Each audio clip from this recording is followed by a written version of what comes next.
Happy New Year! You haven't heard that enough, have you? Yeah. That's right. Merry New Year to one and all. Yeah. Welcome back, young Quinn. How are you?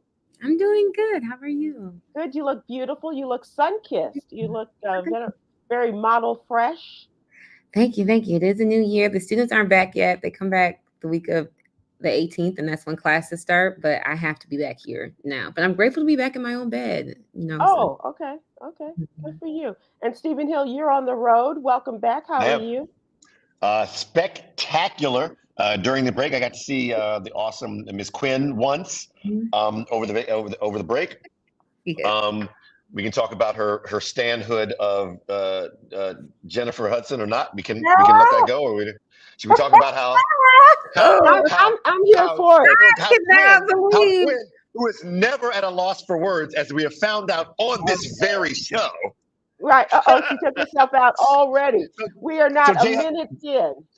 so Jay Hud came to see Shantae in Chicago because she's in Chicago, Mhm. and Quinn didn't know. And like, if I'm not mistaken, she walked by Quinn, and Quinn was like, "Is that Jennifer?"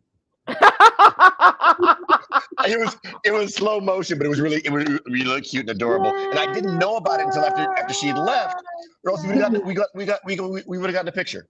But it was cute. It was awesome. Oh, I did not know. I didn't either. I Wow. didn't. Oh, amazing. Quinn, did you know? I I have been a fan of Jennifer Hudson back on American Idol, and I still Uh-huh. remember when I believe it was Lori Lightfoot who declared the Jennifer Hudson Day like in Chicago. You This is took the day off? when no, but I was watching Dreamgirls the whole entire day, and listening to her album. I think she's fabulous, and I actually noticed her at first at Stephen Hill's table. And I was telling my best friend, I said, I think that's Jennifer Hudson. I said, but no way, no way, no way. Like she wouldn't be here. Like what? Like it's Jennifer Hudson. And She what's would. she doing sitting at Stephen Hill's table anyway? I was just like, I just think that she would just be like, I don't know, like with her family, like I don't know. So my best friend and I, we both didn't believe it until like we got up to go backstage, and she did. She walked past me first, and then I looked twice, and I was like, that's Jennifer Hudson. And my best friend, she's the opposite of me, and she's like, oh my gosh, like, can I get a picture with you? And I'm just like, and she's like, are you okay? And I was like, yes. God bless you. Thank you. And I was just like shaking her hand. Like, That's it. You had your moment. You had your moment. It's not documented. You did have your moment. You had your moment. You had your damn moment. When I told Ashley, Ashley was like, "You treated her like she was a war veteran." Why did you ask her? I was like, "What do you ask Jennifer Hudson?" Like, so I just want to say thank you for her service. Um, Right. And then literally afterwards, I It was had to like awesome. grab Stephen Hill, and I was like, "That was Jennifer Hudson." Like, and he was like, "Yeah," and I'm like, "What?" And I'm just like still like covered.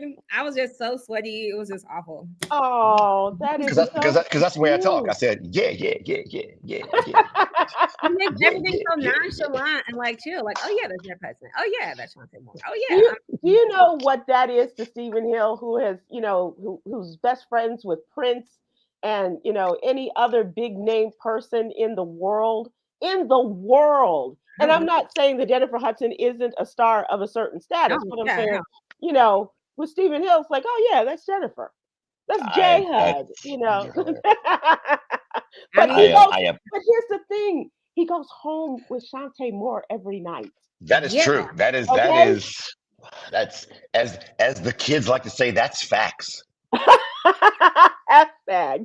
I'm just not underestimating it. Michael Stallworth on Facebook would like to remember how heartbroken Sybil was when both Jennifer Hudson and Mandisa were both voted off American Idol those different years.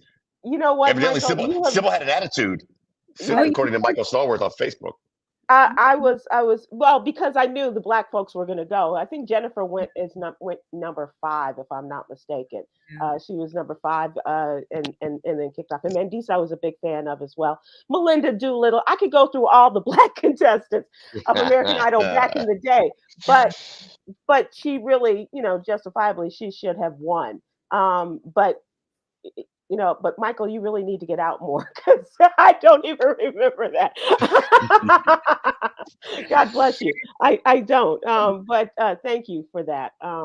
But I'm glad you guys had a moment in time where you were able to spend some time together, and you got to hear the great Shantae Moore sing like a bird, and to meet J Hud.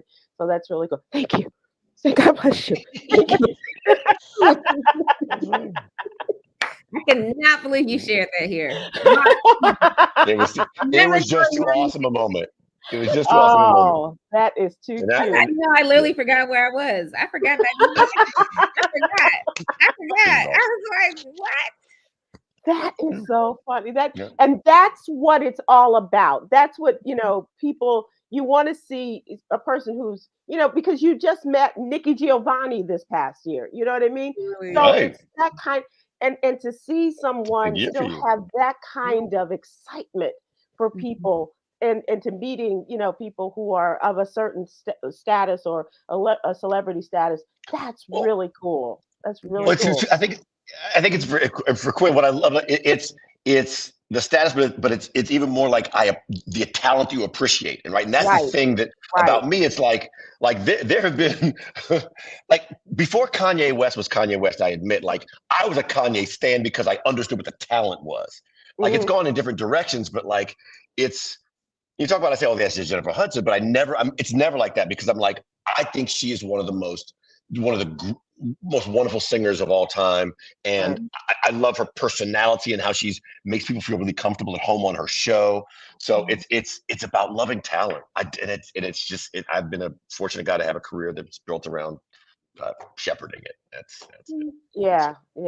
I'm that way with Patti LaBelle. I had an opportunity to do a one-on-one interview with her many years ago at a very difficult time in my life, and she could not have been lovelier. She could not have been nicer. She could not have been more open and forthcoming, and I will always love her for that. And the way that she, and even introducing her to other people, she's like, oh yeah, come on, bring them back. Come on, child, what do they want to eat? That kind of thing that Patti, and Patti Austin is another person.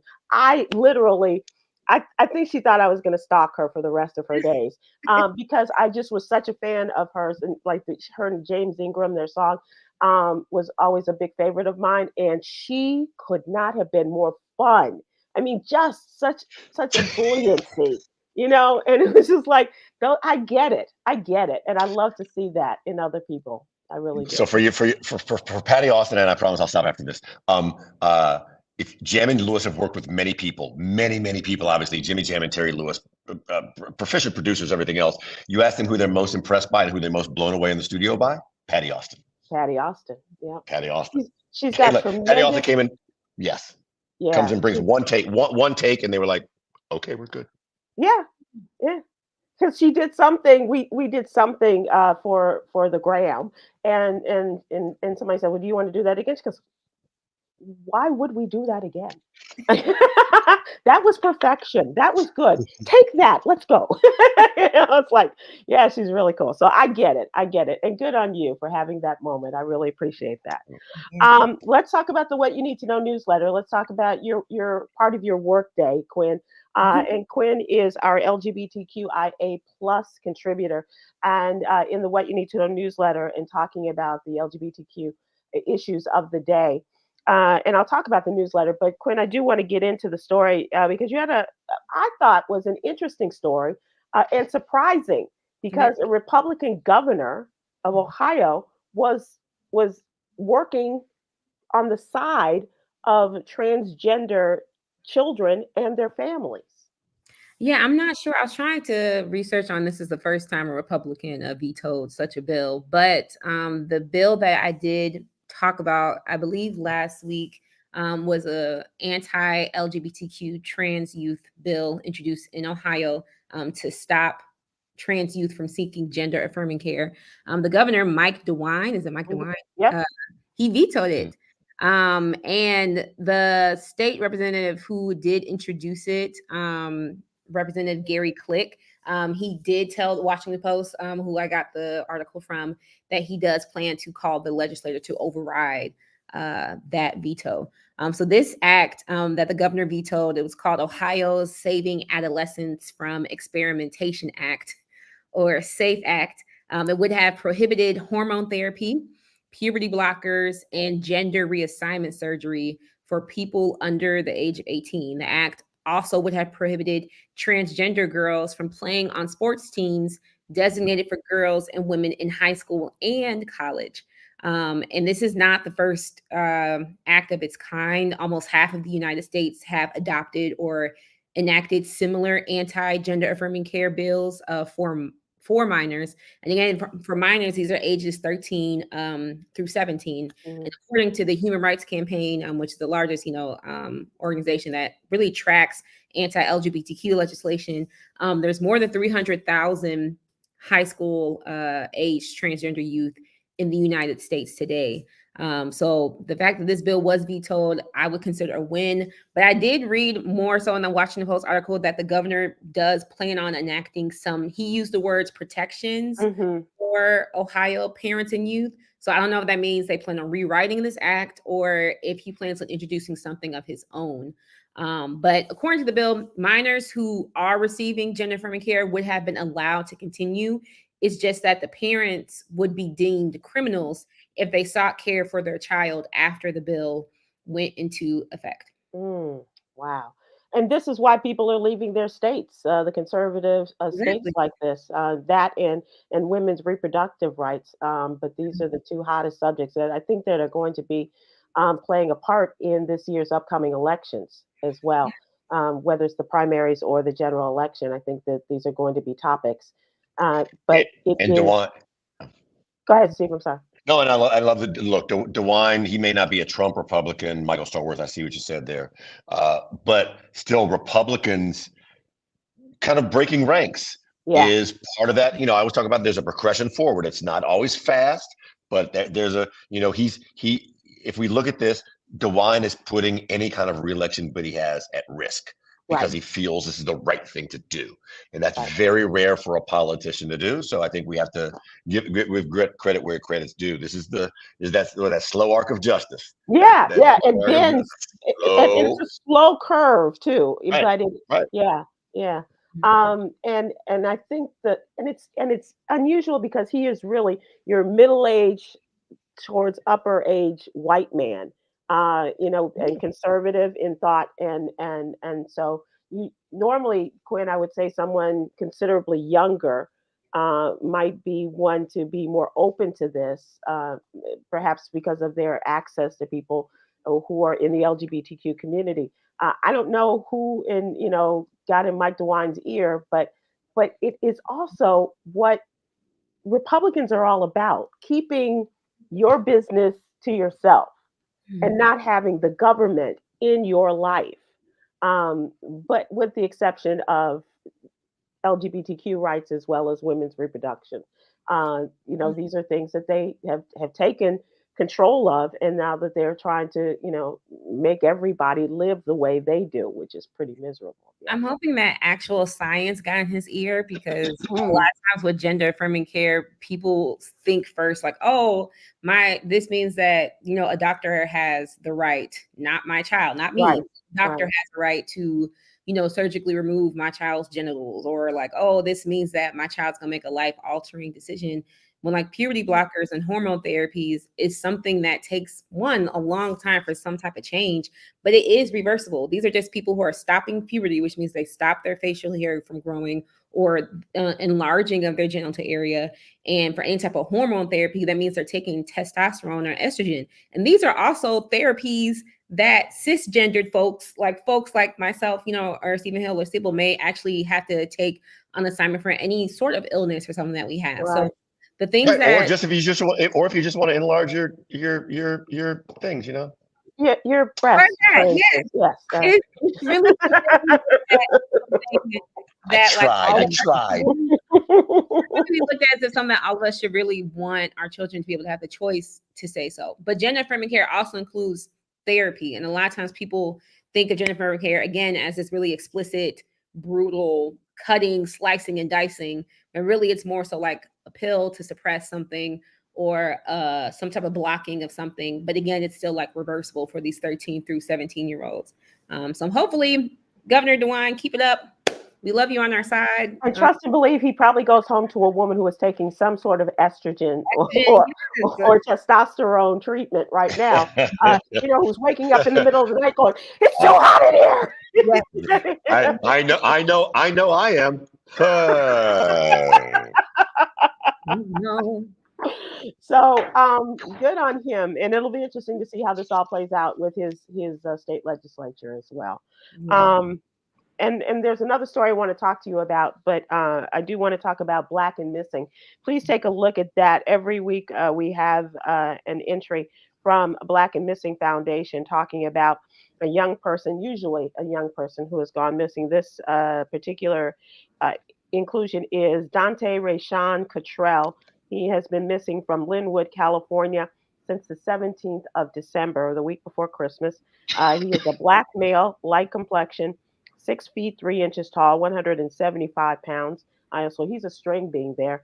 And he has, his family has said that he suffers from mental illness as well. So that is a reason why they are trying to find out where he is and to bring him home, obviously. Take a look at his picture in the What You Need to Know newsletter.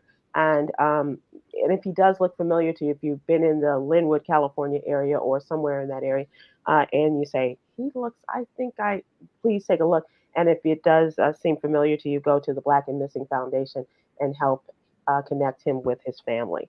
And so that the relieved families can go back to their days. One other story I do want to talk to you about is Nikki Haley, who doesn't quite seem to understand what slavery, what the Civil War was all about, and the fact that slavery was a significant part of it. And she got caught with her unawares down at a town hall and by a town hall attendant. And she was talking about the freedoms of people and in effect, trying to talk about how everybody wanted to be free. Not freeing of Black people, but everybody wants to be free. Just like all lives matter kind of thing. And so she's been on a tour of sorts to explain herself. But my point in presenting this story was not only does she have to come to grips with how race is one of, if not the most important issue that we're dealing with in our country in 2023, now 2024, as we were in 1863 and 1963, as well as the year 2015, when Black people were killed in a church service, in a Bible study class in South Carolina, in which she finally had to address racism and that of a mass murderer who came in and killed those people, and the question of the Confederate flag. These are issues she's going to have to address, not just beating Donald Trump or whether she's going to be his vice president in the general election, but this is an issue she's going to have to address, especially when she was the governor of South Carolina. Mm-hmm. Mm-hmm. This is where the Black folks came and were sold on the auction block. And to not recognize that as the governor of that state, it's shameful. But she's not any more individual than how many scores of other white folks who still don't get it. But here's the thing. Let's be honest. No, let's be honest. She gets it. She understands it. She's not dumb. In the moment, live, she was worried about losing voters. That's it. Who her audience was. In her head, she understands it. She gets it. If you are sitting at a dinner with Nikki Haley and ask her that same question, her answer would be different. But in front of millions of voters, when she's trying to become president, she thought she could get away with not saying that and not face repercussions. Certainly not. And by the way, I'm not sure she's facing repercussions from the people she's got to appeal to right now, which is the Republican Party, right? The people who are up in arms have nothing to do with the primaries. Let me repeat that to you. The people who are up in arms about her not saying anything about the Blacks being a part of the Civil War, slavery being part of the Civil War, are not part of the base she needs to appeal to first, which is get through only Iowa Republicans. And New Hampshire and all of those other things. Only Republicans. It ain't you. Nobody watching this is who Nikki Haley is trying to appeal to right now. She will later on, but nobody watching Kwyn and Sybil and me is who she's appealing to right now. You got to understand that. You got to understand I said that in the article, that she understood who her audience was and who she was speaking to. But if she is going to stay, she's got to play the long game. And eventually, if it's not her as president, it's going to be her as vice president. I think that is, something that's going to have to be addressed, if she's going to take the number 2 position. And it pains me as it pains you, Kwyn. Really confused. Like, we had to take the Constitution test, before we graduated 8th grade. So there's like some simple things I would think we at least all humanely agree upon, but I guess not. I guess people are. Well, no, Steve is right. Steve is right. The people that we can all agree upon that. We're not the ones that are going to be voting for her in the caucus next week in Iowa or in New Hampshire. Dick's Notch is going to be the first persons to cast your votes in the primaries. None of that. I just like to say Dick's Notch. But it is necessary that we have these discussions. And, as you get into like the general campaign, it'll be interesting to see who's there. And I think we know, but who will be his running mate as well. Yep. Oh, Nikki Haley's not going to play for number 2, right? You don't think she'll be running? What do you think? I think they're all shooting for number 2 at this point. I think, with the exception of Chris Christie, I think all of them are shooting for number 2. And yes, Yolanda, I'm looking at the time. I'm sorry. Please go and subscribe to the What You Need to Know newsletter. Happy New Year, Yolanda. Thanks, Yolanda. Thanks, Yolanda. I'm sorry, yo. I'm sorry. But we'd love to have you subscribe. Go to SybilWilkes.com. Give us your name and your email address. We'll have it in your email box every Monday through Friday. And we are here every Monday through Thursday, YouTube and Facebook Live. And it won't cost you a dime. And not a single penny, even in 24. So we thank you for your support. And when you get the email, please open it. That would help us a great deal as well. So let's move on to our what's really going on question. And this is a fun question of sorts, I think, unless you want to go very serious about it. States across the country ringing in the new year with laws set to take effect throughout 2024 about issues like gun violence, book bans, gender-neutral toy sections. That's the story I wanted to talk to you about, Kwyn. I'd like to hear your take on this, and we'll get into that in a little bit. A growing number of states will require financial literacy courses in high school, which I think is necessary, while a handful of others will add access to contraceptives by eliminating the need for prescriptions from your physician. And so my question to you and all those who are watching and participating tonight, if you could just wave your hand and put in a law into effect, what would that law be? It's like, damn it, there ought to be a law. What would that law be? Illinois became the first state to enforce a law to outlaw book bans. In other words, you cannot ban books in the state of Illinois. It requires the state librarian and library staff members adopt the American Library Association's library bill of rights statewide, and reading materials should not be prescribed or removed because of a partisan or personal disapproval. I think that's absolutely brilliant and vital to that, because we have seen states, a number of them, trying to stop the states, including Texas, Florida, Missouri, Utah, and South Carolina, the states where the bans were most prevalent. And as an educator, Kwyn, I know you can appreciate that. And I was looking at your books that your favorite books of 2023, and a number of those books were banned in states like Texas and Florida and South Carolina and Utah. But so that is, I think it's a great thing from our home state of Illinois. But I'm just wondering, Stephen Hill, do you have any thoughts on that? If you could create a law? It's not even a question. If I could create a law, it would be women have control over their own bodies. There's not even a close second. There's not even a close second to. It doesn't matter how you like to tread water, whether you like to row or wade. Let me get in there. Men should have control of their own bodies. I mean, I'm sorry, women should have control of their own bodies. Sorry about that slip, but that's it by far. I mean, I grew up in a time when Roe versus Wade was, it was established what it was, and it made all the sense in the world. And so when it got overturned, it just makes no sense. So I'll stop. That's clearly the law I would make. I thought you might have done something a little lighter, perhaps that there would be no sound limitations, like people driving in their convertibles through the hills of California, and people say turn that down, and you're like, no, the law says I can keep my music as loud as I want.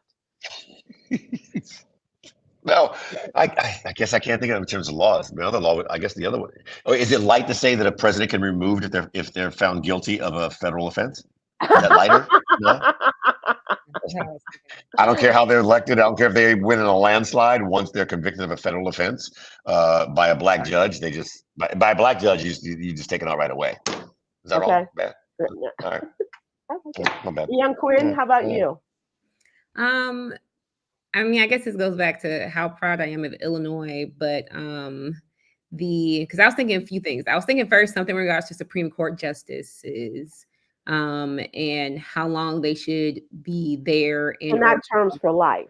Yes. And also like how they are put there. I was thinking something like that.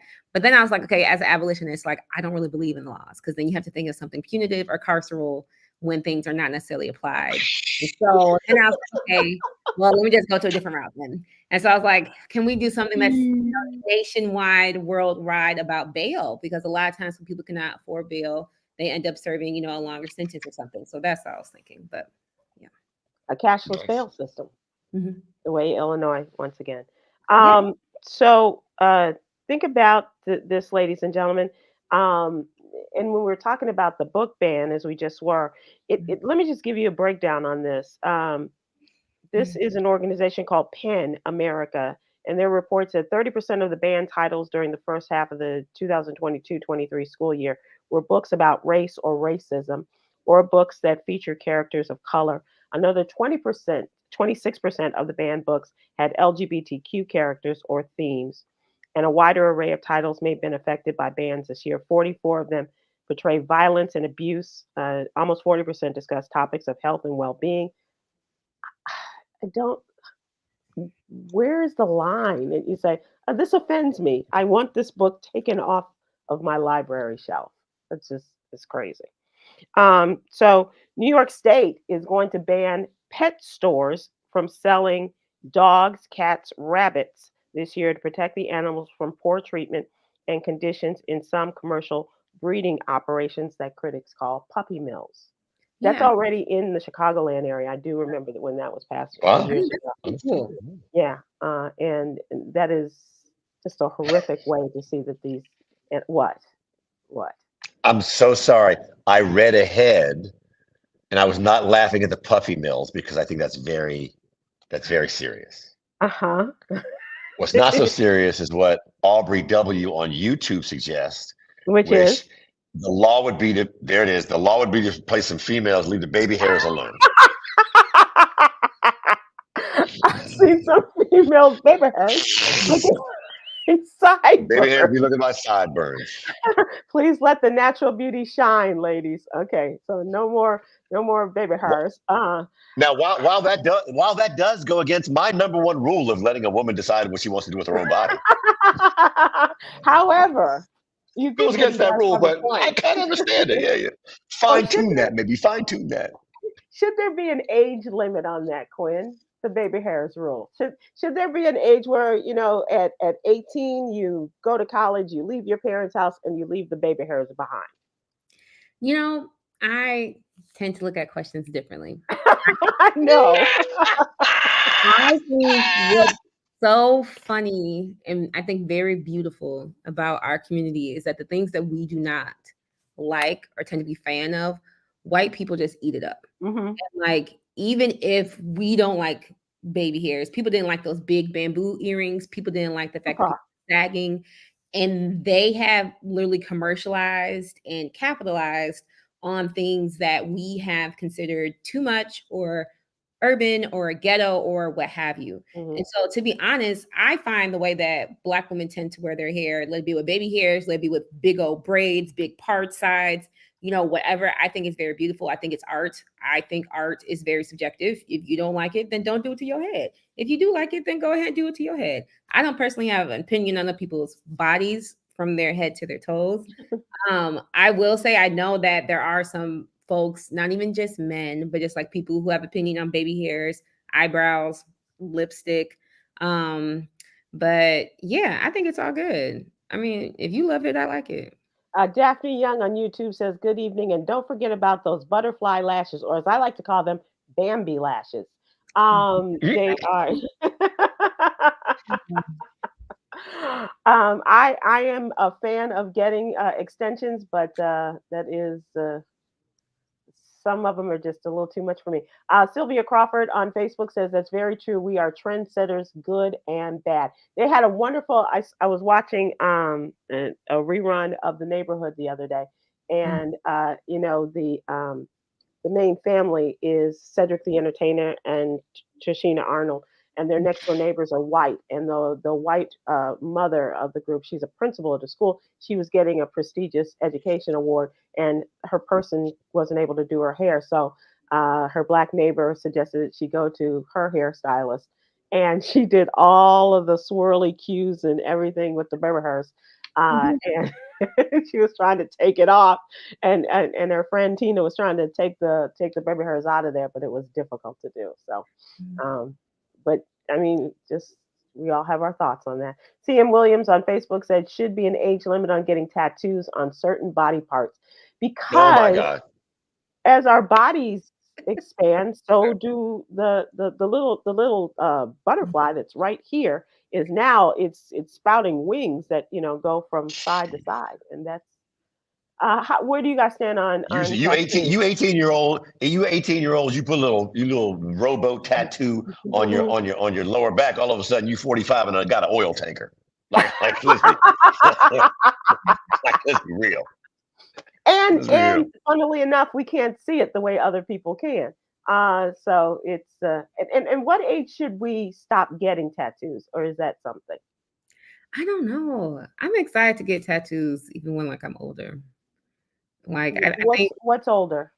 I guess older is 60. Everybody's quiet.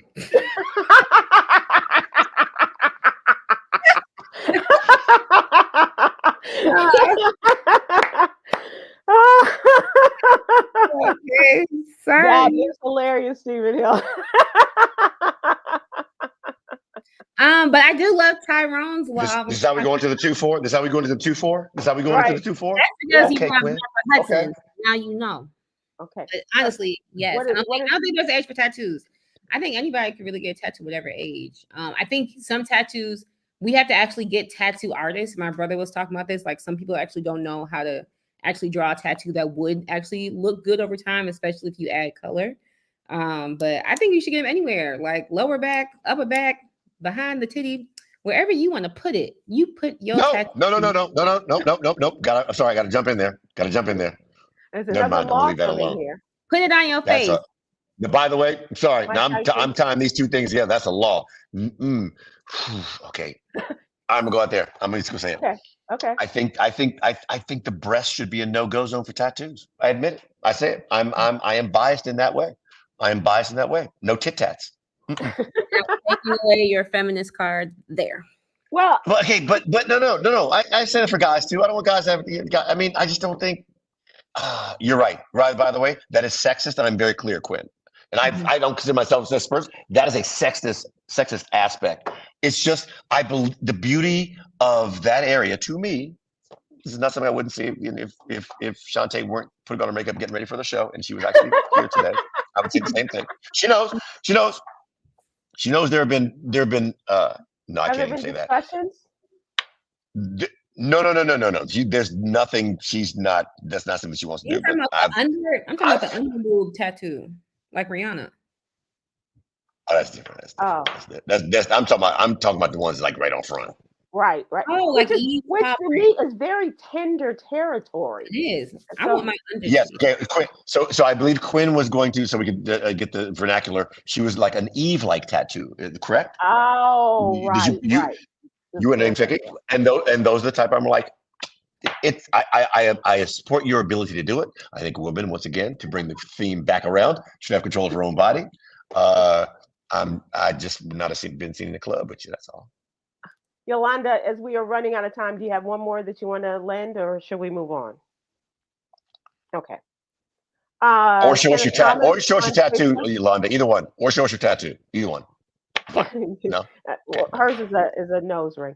Kenneth Thomas on Facebook said, "Let's go with no driving with cellular phones. Too many lives have been lost. Yes, phones are convenient until people don't make it back home because someone felt it was important to use a cell phone while in traffic." Amen. Good for you. Good for you. I absolutely agree. And so we will end on that note. And let's thank you all for participating. And I think we should just continue the tat discussion for another time. We should get tats. So let's move to trending topics. And Stephen Hill, are you in New York now? New York City, yes, indeed. Yes, indeed. Lovely, lovely New York City. An amazing show last night. Closing out New York tonight, heading to Boston after this weekend, and then Philadelphia, Houston, Atlanta, Detroit, Pittsburgh, a couple days rest, then Napa, and a place to be, Nashville. So if you're in those cities, please come check her out when she comes to those cities. That would be Shantae Moore, the songbird. And Shantae Moore, I'm so sorry, yes. Maybe J Hud will be there and send you off into. And young Kwyn, have you booked any dates yet for King Holiday or for Women's History Month or Black History Month? Yes, I do have an event at EMU for MLK Day. They're actually showing the film Rustin, and they want. Is that Eastern Maryland? No, Eastern Mennonite. You were very close. Oh, okay. Eastern Mennonite University, which is up the street from JMU. January 15th, and then during Black History Month, performing at Bucknell University. So I'm just waiting for the flyer for that. And in April, you can catch me at my first Authors Festival in Harrisonburg. We'll be talking about my books, and I'm working on my next project. I just don't know what title, but I have all the poems in there, so that's good. Yeah. I would suggest, baby hairs are for me. Why do you do such a hard art like that? Hard. I don't know. Yeah, it's just fun for me to say. I'm sorry. I'd love to hear it too. I'll think about it. So check this out. This is a question that I'd like to hear from both of you on your response to this. Charlamagne the God, the radio host, has said that he regrets endorsing Joe Biden and Kamala Harris in the 2020 presidential election. In an interview with Politico, he says he's neither a Democrat nor a Republican and spoke about the current state of American politics with Politico. During the interview, he expressed regret at publicly backing the Biden-Harris ticket, saying, "I've learned my lesson from doing that. Once they got in the White House, she kind of disappeared." He continued, "When I give people my word like, yo, man, I think we should be supporting Kamala Harris for vice president because she's going to hold it down. When we say those things and people don't see her holding it down, that causes issues." Charlamagne also said he still gets blowback from supporting Biden for president in 2020. Damn, you told us to vote for them. Do you know how many people say that to me all the time? He became a vocal critic of the Biden administration over the last couple of years. So we've seen the swing, the change in his opinion on Biden. But what do you think about him and whatever kind of influence he may have on Black voters, and saying that he is sorry that he supported Joe Biden, or maybe you feel that way and agree with him or don't? I would just like to hear your opinions on that. Stephen Hill, what do you think? So I think, look, I think the question is not the question to me, given what I've heard, and I haven't read the entire article, is not whether he should have supported Joe Biden or Donald Trump. It's whether he should have supported Joe Biden and Kamala Harris or remained neutral. Right. And so, given that as the option, I understand that. The irony to me is that it used to be when you were on the radio and it had such a position, like you had to be neutral. It wasn't an option for you to support Right. a candidate. There was such thing as equal time Right. that existed on anything regulated by the FCC. So I find that is kind of an irony. But I in no way do I think he thinks he should have supported Donald Trump. It's just I just should have played it down the center, 1968 style. And I understand that, and I understand that perspective. Yeah, as he's saying, and as I understand it, what he was thinking, that if you're voting for Donald Trump, you're voting against Black people, you're voting against your own interest. And so, but at this point, a lot of people are talking about voting for independent candidates, Kwyn. But do you think if you vote for an independent candidate, that your voice and your vote is going to have as strong of an, and I don't like to use this word impact, but as strong of an effect on the outcome of the presidential race? Yeah, first of all, I'm trying to withhold my laughter as the fact that Charlamagne the God is being asked by Politico magazine for his take on politics. Because I think we ask certain experts in certain fields the wrong question. And I don't understand why we're asking Charlamagne the God his political opinion. But I do digress, because he does something well. I don't know what the man does well, but he does do something. And I do think it's fair to be critical of our elected officials because they are elected. I do think, though, that it's very dangerous as a man who clearly does have influence to explicitly say that you regret standing behind somebody who clearly has, I don't say clearly, let me not say that. I think it's just dangerous to say you regret voting for a Black woman at this time. And I think it's also very upsetting for him as a Black man to say that she hasn't done anything or enough. Yeah. And I'm just really curious, because a lot of times people always critique like these elected officials, and I'm just always like, okay, so what would you do? Like, if he actually laid out what would he do with that type of political power, then like, okay, I would think it's fine. But I cannot stand people who just complain and don't offer a different type of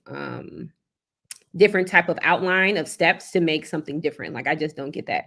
And I think it's actually more dangerous to remain neutral in times of injustice than to not choose a side. And right now, because of we were just talked about this white lady who doesn't even know what the reason is for the Civil War. And it's just like, you don't want to take a side. It's kind of interesting. But I have voted independent before. I did vote for Jill Stein. Jill Stein won election, I believe. And I remember in regards to like the activists, like organizing community, there's clear binaries in terms of people who think voting actually makes a difference and people who don't. But I think it's very clear that voting does make a difference for me. And so I think if you vote, then it has some type of impact, regardless if it's for the favorable candidate or not. I don't know still who I will be voting for, just because I am happy that Dr. Cornel West is running. I love his audacity. But I also just don't believe there's a perfect politician. And for the world that I believe in, like, I don't know if a role like a president will actually exist in my world. Not in your communist world. Did I miss the part where Cornel West is running for president? Did I miss that? He is. You didn't. He's an independent. Dang, where you been? I under a rock, evidently. I'm fascinated by that. And that is something that we're going to be talking about, the role of the independent in this, because a number of people, including Robert F. Kennedy Jr., are running as independents. But independents only serve to take away votes from whoever's going to actually win. That's just the truth. It's just, given that this is a world that we live in that is the way it is, not the way we'd like it to be, a vote for an independent candidate, given the way this world runs now, is simply a vote away from someone else who could actually win the thing. There's so let no me ask independent. You this. Yes. If all things are equal, and you have Donald Trump running as a Republican, Joe Biden running as a Democrat, Robert F. Kennedy running as an independent, Cornel West, Dr. West running as an independent. Yes. Who do you think would take away the most votes from one of the mainstream candidates? I think all votes go away from Joe Biden. No votes go away from Donald Trump because Donald Trump is an awesome marketer and has built a fan base. Joe Biden does not have a fan base. Right. Joe Biden has people who are like, there's this meme. Okay, you ever seen when Rihanna threw money at me? There's a meme of Rihanna throwing money at me. Like you've seen it, right? Like, so this is how people are giving votes to Joe Biden.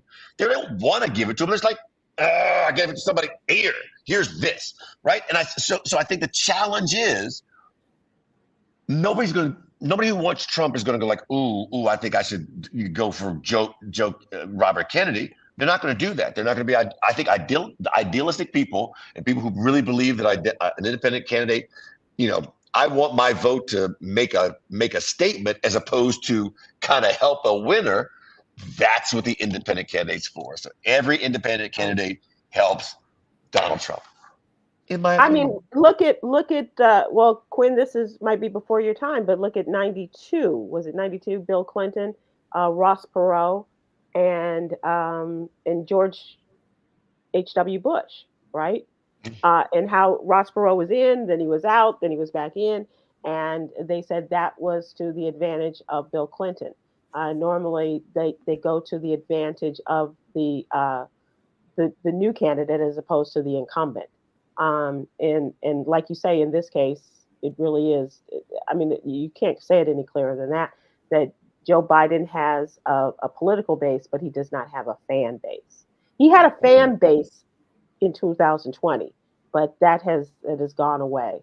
And I will also challenge Charlamagne the God, because he obviously is not reading the What You Need to Know newsletter, to the credit of your brother, and really following up on all of the trips that the vice president has made out of the country, where she has gone to the African countries, where she has gone to the Middle East, where she has gone, and in order to forge these bridges with these countries and setting up her diplomatic skills for 2028.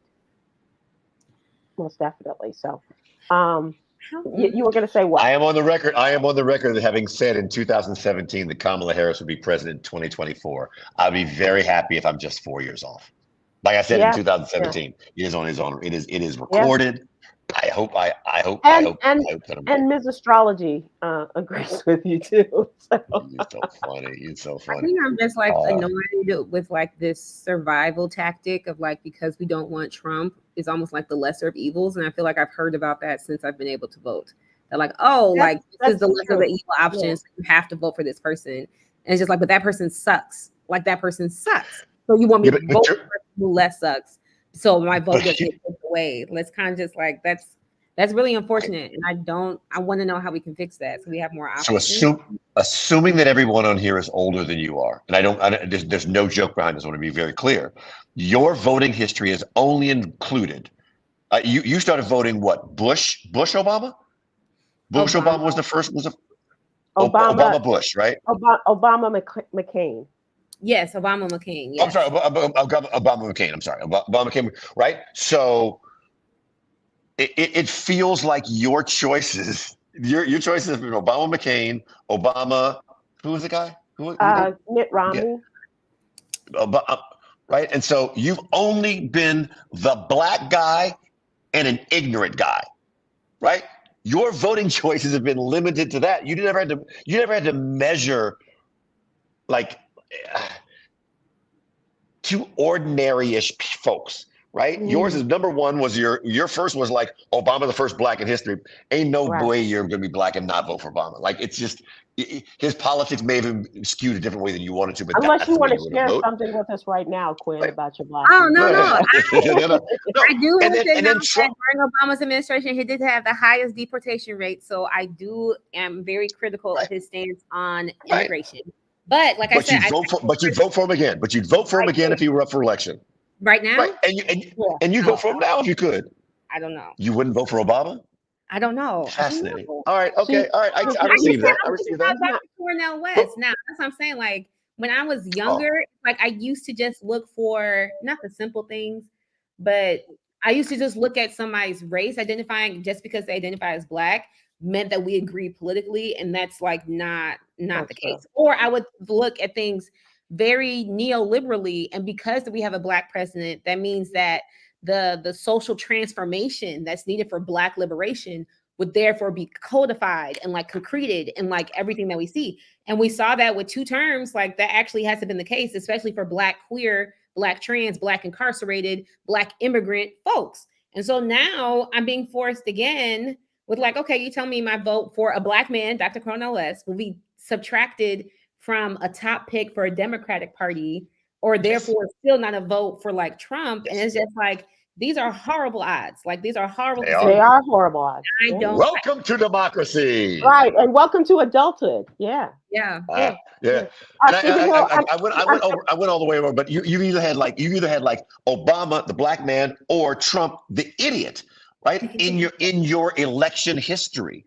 And so you don't know what it's like to have like just like 2 run-of-the-mill white men like going against each other, which is all it was up until you started voting. Yeah. Up until 2008 was just like 2 run-of-the-mill white men. Because which one? Was too early for her, and you know, yeah. I'm looking at the clock. I know you got to run. All right. I'm sorry. I'm so engaged in this though. I got to tell you. I know. But we're gonna let you go because your wife is about to go on stage, and you have to. You know, get right. All right, I'll be there. Cool. Okay. All right. Okay. Oh, wow! You're kicking me off the show. Yeah. Wow. Yeah. That's what you. I guess that's what you do to people when they're older, like I don't know, like 60.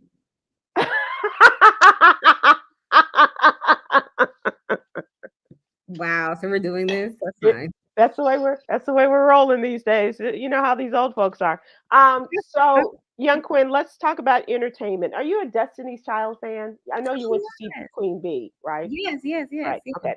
So 2024 is looking so good because LaToya Luckett recently shared a photo on Instagram of all of the members of Destiny's Child when they had a reunion, when they all met in Houston when Beyonce went home on the world tour. She opened up about how much the moment meant to her in the caption. The shot was taken backstage at LaToya Luckett, Beyonce, Latavia Roberson, Kelly Rowland, and Michelle Williams, all standing in a row. Some of the performers throwing up deuces, and others were holding up their rock on signs. I'm sorry. When I heard this, I had to come back. Okay. What? Where is Farrah? Where is Farrah? Where's Farrah? And I didn't want to throw you off. Farrah? Where's Farrah? Where's Farrah? So no, I'm asking you, really, where is she? Now, for those who don't know, don't understand this, that there were originally 4 Destiny's Destiny's Children who are in that picture, and then when Latavia and LaToya left, Farrah and Michelle came on. And she's like the little girl that went upstairs in Family Matters and never came back down. That's right. And Farrah was kicked out of the group shortly after she joined the group because her work ethic, allegedly, I gotta say that in case somebody's really litigious out there. Allegedly, her work ethic was not anywhere near the level of Michelle and Kelly and Beyonce. But if they have a full reunion, if you have a full reunion, like you gotta have Farrah. Maybe she didn't have the work ethic to get an outfit together and come and join them in Houston. I don't know. But it was a great picture. It was kind of cool to see. But that was my question too. Where's Farrah? Yep. I would like to point out that one of my proudest possessions is I actually have a picture with all 4 of that version of Destiny's Child somewhere. I don't know where it is, but it's Michelle, Farrah, Kelly. Wow, that's very cool. That's very cool. Very cool. Right. Oh, wait, I'm sorry. They're giving out Geritol over here, so I got to go now. Now I really have to go. They're giving out the Geritol. And they're also taking your applications for Medicaid and Social Security. There it is. Oh, fantastic. Medicaid right here. Thank you very much. Thank you right here. Wow. This is crazy. We're going to close out with our jewel, young Kwyn. A lot of us live as if we are going to live forever. The truth is, all we really have is now. So live your life. Yeah. Words to live by. Too. That is a jewel. Thank you, young Kwyn. Enjoy the remainder of your work vacation. Yes. Kids come back, and I'm looking forward to your discussion about the class that you're going to be leading this semester. Yes. Thank you so much. Happy New Year, everybody. Happy New Year, everyone. Thank you for joining us. We'll see you again soon. Aloha.